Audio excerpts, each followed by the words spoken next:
Hi guys, welcome back to another mini vlog. ఏంటి హారతి పట్టుకొని వెళ్తున్నారని చూస్తున్నారా? మా అక్క పెళ్ళి అనమాట. సో మా అక్క పెళ్ళికి ముందు రోజు పెళ్ళికూతురు చేస్తారు కదా, పెళ్ళికూతురు చేసేటప్పుడు కొంచెం ప్రాసెస్ ఉంటుంది అనమాట. ఏంటంటే పెళ్ళికూతురు బట్టలు తీసుకెళ్ళి దేవుడి దగ్గర పెట్టాలన్నమాట. సో మా అక్క బట్టలు తీసుకొని వచ్చి పోచమ్మ తల్లి దగ్గరికి పెట్టి మంచిగా మొక్కుకున్నాం అనమాట, పెళ్ళి బాగా జరగాలని.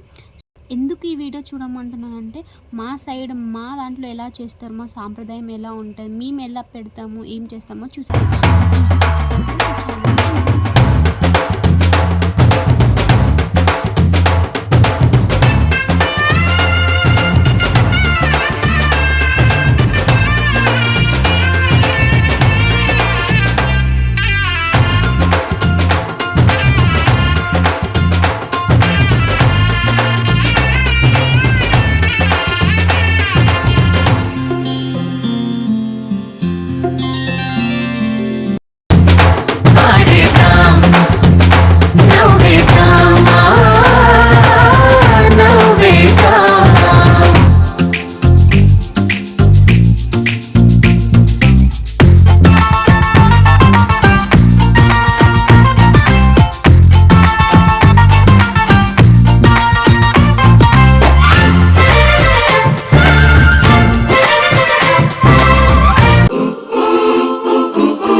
నడిపే దిబ్బలే వేడుకలు, ఎప్పుడో తెలిసిన చుట్టాలు, ఇప్పుడే కలిసిన స్నేహితులు, మనసుని తడిమిన సంగతులు